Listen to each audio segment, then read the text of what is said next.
Railway ಇಲಾಖೆ ಪರೀಕ್ಷೆ ಕರವೇ ಹೋರಾಟಕ್ಕೆ ಮಣಿದು ಪರೀಕ್ಷೆ ಮುಂದೂಡಿಕೆ ಆಗಿದೆ. ರೈಲ್ವೆ ಬಡ್ತಿ ಪರೀಕ್ಷೆಯಲ್ಲಿ ಕನ್ನಡಿಗರಿಗೆ ದ್ರೋಹ ಅಂತ ಕನ್ನಡಪ್ರಭ ವರದಿ ಪ್ರಸಾರ ಮಾಡಿತ್ತು. ಕನ್ನಡಪ್ರಭ ಪತ್ರಿಕೆಯ ನಿರಂತರ ವರದಿಯನ್ನ ಗಮನಿಸಿ ಕರವೇ ಹೋರಾಟಕ್ಕಿಳಿತು.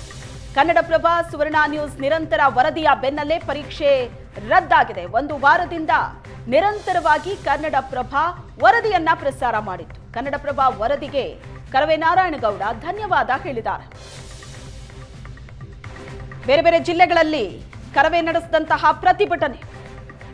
ಕನ್ನಡಪ್ರಭ ಮತ್ತು ಸುವರ್ಣ ನ್ಯೂಸ್ನಲ್ಲಿ ಒಂದು ವಾರದಿಂದ ರೈಲ್ವೆ ಇಲಾಖೆಯ ಪರೀಕ್ಷೆಯಲ್ಲಿ ಕನ್ನಡಿಗರಿಗೆ ದ್ರೋಹ ಅಂತ ವರದಿ ಪ್ರಸಾರ ಮಾಡ್ತಾ ಬಂತು. ಕನ್ನಡಪ್ರಭ ವರದಿ ನೋಡಿ ನಾವು ತಕ್ಷಣ ಎಚ್ಚೆತ್ತು ಪ್ರತಿಭಟನೆಯನ್ನ ಮಾಡಿದ್ವಿ.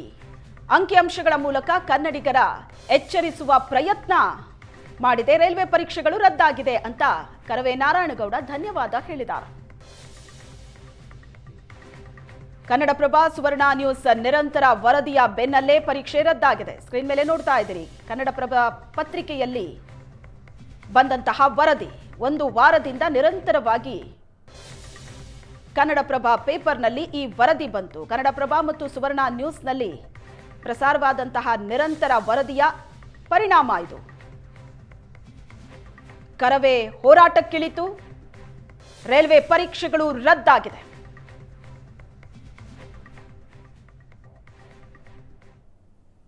ಕನ್ನಡಪ್ರಭ ಪತ್ರಿಕೆ ಸುಮಾರು ಒಂದು ವಾರದಿಂದ ನಿರಂತರವಾಗಿ ರೈಲ್ವೆಯಲ್ಲಿ ಕನ್ನಡಿಗರಿಗೆ ಆಗುತ್ತಿರುವ ಅನ್ಯಾಯದ ಬಗ್ಗೆ ಬೆಳಕು ಚೆಲ್ಲುವಂಥ ಕೆಲಸವನ್ನು ನಿರಂತರವಾಗಿ ಮಾಡ್ಕೊಂಬಂತು.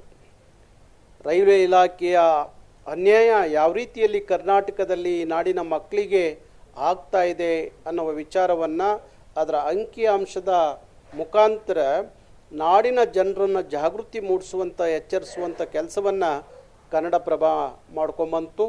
ಅದರ ವಿಚಾರಗಳನ್ನು ಮನಗೊಂಡಂಥ ನಾವು ತಕ್ಷಣ ಇಡೀ ರಾಜ್ಯದ 3 ವಲಯಗಳಲ್ಲಿ ಏನು ರೈಲ್ವೆ ಪರೀಕ್ಷೆ ನಡೀತಿತ್ತೋ ಆ ಪರೀಕ್ಷೆ ಕಾರ್ಯಾಲಯಗಳಿಗೆ ನಮ್ಮ ಕಾರ್ಯಕರ್ತರು ಇವತ್ತು ಪ್ರತಿಭಟನೆ ಮುಖಾಂತರ ಹೋಗಿ ಆ ಪರೀಕ್ಷೆಗಳನ್ನ ತಡೆಯುವಂಥ ಕೆಲಸ ಮಾಡಿದ್ದಾರೆ. 3 ಕಡೆಯೂ ಸಹ ಪರೀಕ್ಷೆ ರದ್ದಾಗಿದೆ. ಯಾವುದೇ ಕಾರಣಕ್ಕೂ ಇನ್ಮೇಲೆ ಕನ್ನಡವಿಲ್ಲದ ಯಾವುದೇ ರೈಲ್ವೆ ಪರೀಕ್ಷೆಗಳನ್ನು ನಡೀಲಿಕ್ಕೆ ಕರ್ನಾಟಕ ರಕ್ಷಣಾ ವೇದಿಕೆ ಬಿಡಲ್ಲ ಅಂತ ಹೇಳಿ ನಾವು ತೀರ್ಮಾನ ಮಾಡಿದ್ದೀವಿ. ಹಾಗಾಗಿ ಕನ್ನಡಪ್ರಭ ಪತ್ರಿಕೆ ಯಾವುದೇ ಕನ್ನಡದ ವಿಚಾರ ಬಂದಾಗ, ಕರ್ನಾಟಕದ ವಿಚಾರ ಬಂದಾಗ, ಕನ್ನಡದ ಮಕ್ಕಳ ಭವಿಷ್ಯದ ವಿಚಾರ ಬಂದಾಗ ಬೇಗ ಅದು ತನ್ನ ಬೆಂಬಲವನ್ನು ವ್ಯಕ್ತಪಡಿಸುವಂಥದ್ದು ಮತ್ತು ನಾಡಿನ ಜನರನ್ನ ಎಚ್ಚರಿಸುವಂಥ ಜಾಗೃತಿಗೊಳಿಸುವಂಥ ಕೆಲಸವನ್ನು ಮಾಡುತ್ತೆ. ಅದಕ್ಕಾಗಿ ನಾನು ಕನ್ನಡಪ್ರಭ ಪತ್ರಿಕೆಗೆ ವಿಶೇಷವಾಗಿ ಅಭಿನಂದಿಸ್ತೇನೆ. ಕನ್ನಡ ಅಭ್ಯರ್ಥಿಗಳ ಪ್ರಮೋಷನ್ನು ಅಥವಾ ಪದೋನ್ನತಿಗೆ ನಡೆಸಿರುವಂಥ ರೈಲ್ವೆ ಇಲಾಖೆಯ ಪರೀಕ್ಷೆಗಳನ್ನು ಏನಿವತ್ತು ಕೇಂದ್ರ ಸರ್ಕಾರ ರೈಲ್ವೆ ಇಲಾಖೆ ನಡೆಸ್ತಾ ಇದೆ. ಕೇವಲ ಹಿಂದಿ ಇಂಗ್ಲೀಷಲ್ಲಿ ಪ್ರಶ್ನೆ ಪತ್ರಿಕೆಯನ್ನು ಕೊಟ್ಟು ರೈಲ್ವೆ ಇಲಾಖೆಯಲ್ಲಿ ಕೆಲಸ ಮಾಡ್ತಿರುವಂಥ ಕನ್ನಡದ ಅಭ್ಯರ್ಥಿಗಳ ಬಾಯಿಗೆ ಮಣ್ಣು ಹಾಕುವಂಥ ಕೆಲಸವನ್ನು ರೈಲ್ವೆ ಇಲಾಖೆ ಮಾಡಿದೆ. ಕನ್ನಡದಲ್ಲಿ ಪ್ರಶ್ನೆ ಪತ್ರಿಕೆ ಕೊಡುವಂಥ ಕಾನೂನು ಇದ್ರೂ ಕೂಡ ಕಾನೂನನ್ನು ಗಾಳಿಗೆ ತೂರಿ ಬೆಂಗಳೂರು, ಹುಬ್ಬಳ್ಳಿ ಮತ್ತು ಮೈಸೂರು ವಲಯದಲ್ಲಿ ಪರೀಕ್ಷೆ ನಡೆಸ್ತಾ ಇದೆ.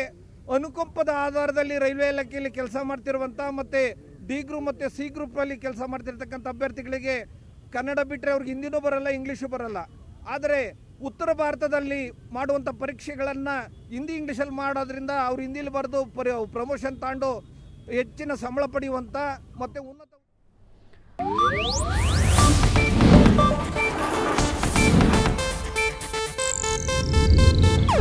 ಇದು ಏಷ್ಯಾನೆಟ್ ನ್ಯೂಸ್ ನೆಟ್ವರ್ಕ್ ಪ್ರಸ್ತುತಿ.